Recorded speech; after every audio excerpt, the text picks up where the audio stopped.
Hi, welcome to Snoozarazzi, and welcome to Snoozarazzi Sundays.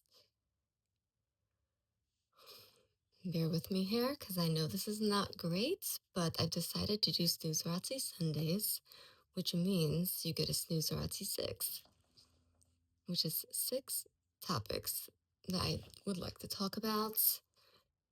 And I have to incorporate the ASMR later because honestly, I almost killed myself just trying to get a ring light. It's all falling over me. I don't have the setup for this, but for my 9 subscribers, all 9 of you, thank you. Thank you for subscribing. I keep saying it's going to get better. Maybe it won't. It's a journey. We're all doing this journey together. Okay.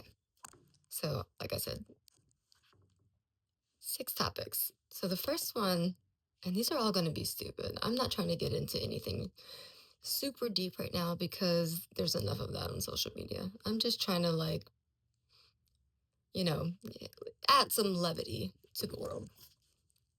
So, Snoozarazzi 6, are you ready for number 1? Okay. Number 1 is over the weekend, I had some Gouda Cheez-Its. Have you seen this? Because I used to be a white cheddar Cheez-It girl. Ride or die. Or a white cheddar Cheez-It girl. I go to the store. This was last week to stock up for the storm. I see Gouda. I'm skeptical. I have my doubts. Tried them. Better than you can imagine. If you are a white cheddar Cheez-It person and you have not tried the Gouda Cheez-Its, you must. You must. It's gonna blow your mind. I was a doubter. I was a hater. Like actually, they're really, really good. So I've had them with all my sandwich. I could eat the whole box, honestly, and one sandwich is really gross. So let's not talk about that. But please try them. If you do, let me know if you agree with me, because I bet you will. Tell me if you think they're better than the white cheddar Cheez-Its, because I didn't think anything could be better than those. And I was wrong. I admit when I'm wrong. Listen, I admit when I'm wrong. So hey, Cheez-Its, good job on the Gouda. Smoked Gouda, by the way. So good job on that. Next dumb topic, and let me get my snoozy voice on, because I kind of want to talk about dumb stuff so you guys can sleep to this. You don't have to pay attention to these videos. That's the whole point. Is to not pay attention. Have something kind of light and snoozy.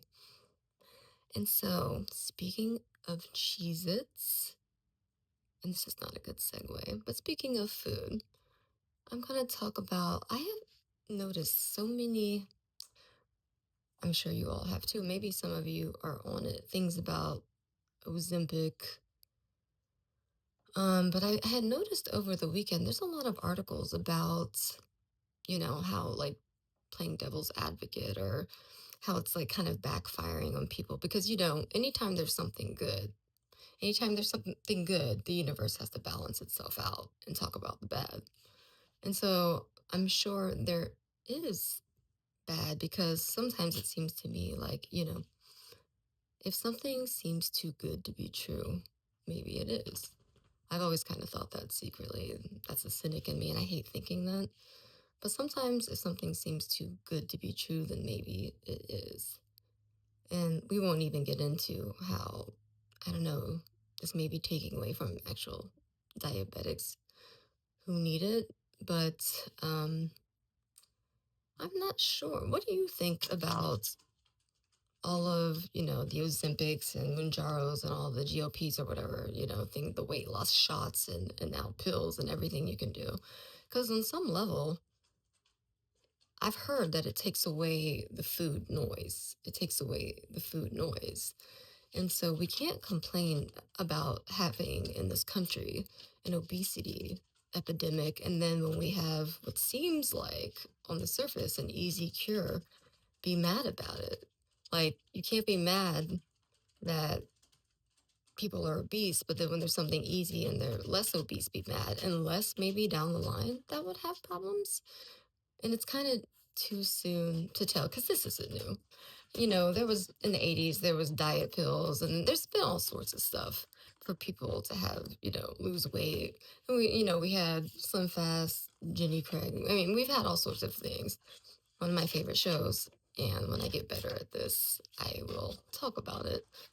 Is 600 Pound Life, and lap band surgery. So I don't know. Are we mad about it because it seems too good to be true and it's easy? Are we mad about it because there actually are side effects that haven't been discovered yet, but that they're just coming out? Or are we mad about it because it's taking away from actual diabetic people?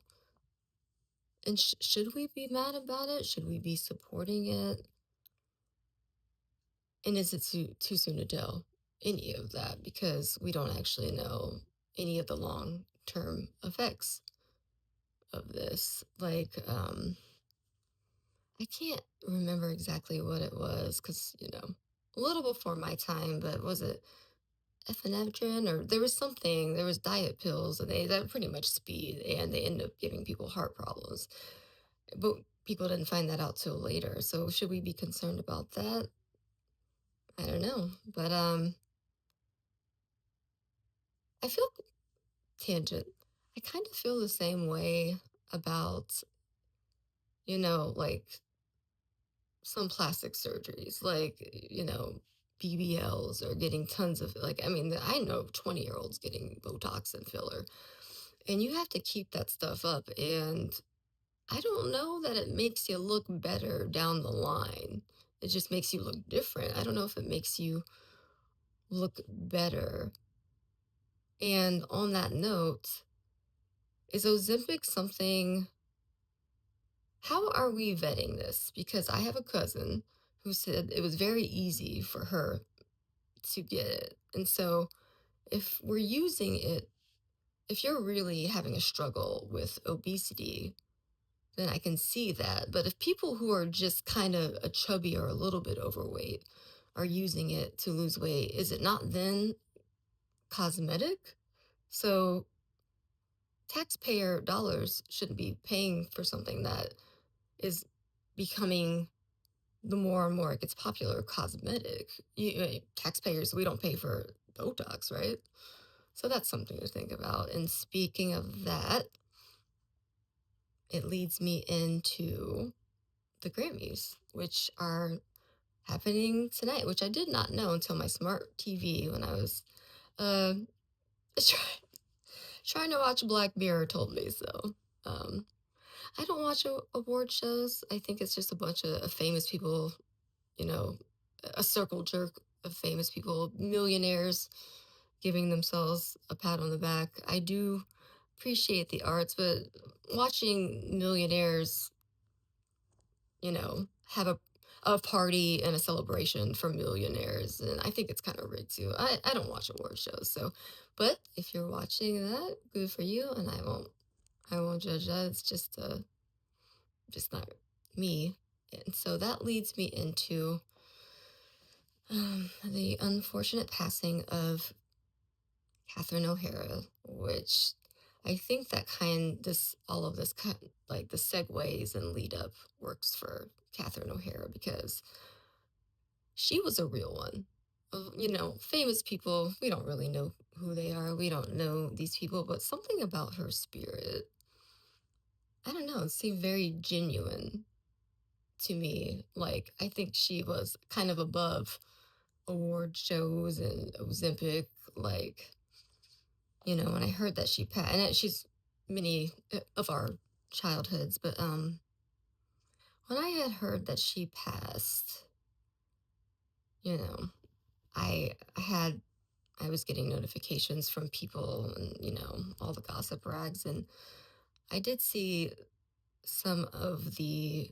I think it was 4 months ago. Some of the images of her before she passed, her last public outing, and she did look very thin, and her face did look very gaunt. The thing about Catherine O'Hara is those eyes, those gorgeous blue eyes. Even when she, got older, and when we all know Kevin from Home Alone, those eyes stayed the same, which tells me there was something in her spirit, and she kind of seemed above all of the Hollywood riffraff and noise. So, Rest in peace, Catherine O'Hara. Uh, you were a real one. I didn't know you. I just feel that. I do feel like she was different. And it's, it's getting, you know, people die. And as people get older, for some of us that's, aren't Gen Z or anything, to see some of the real ones, leave us, it gets harder. It gets harder because, that was a special era. That was a special era that I'm not sure that we'll see again. I'm not sure that we'll see that kind of actor, actress persona of those who are, getting in their 70s, 80s, and 90s. It's a new vibe now as we move forward, and I'm gonna miss it. I'm gonna miss those kind of stars. I'm gonna miss the stars who didn't give a fuck. So, rest in peace, Catherine O'Hara. So I think what I'm on. Oh, okay. So that was number 4. Sorry, I'm so bad at this, guys. Thank you. If you're subscribing, don't give up on me yet. So number 5 topic is the Super Bowl. Again, I do. This might surprise you considering all of the hate that I've just said, but I don't watch professional football, but I'm gonna let you in on a secret. I'm a hardcore Buckeye fan, Ohio State Buckeye fan, so I do watch that. I make it a point to watch those. But I won't be watching the Super Bowl, but I get it. If you are a football fan, for Super Bowl, I usually just try to tune in. I know, a real girl moment coming up here, but I usually do try to catch the halftime shows. But more than that, I try to catch the Puppy Bowl. So I hope you guys, February 8th, have a great time watching the Super Bowl, because I will be. You might see this one. This one is the face of the Snoozarazzi page. She's a rescue dog. She'll be turning 10 in July. And we always have a great time watching Puppy Bowl. Okay, honey. And number 6, I just want to say, for all of us going through the storm, and that's especially to you, my 9 subscribers, please just stay safe, stay warm, and again, I keep saying this, I'll get better at this, but if you watched it this far, I appreciate it, and I will definitely have another Snoozarazzi Sunday for you next week. Might not be good, but I'll have one. So thanks, guys.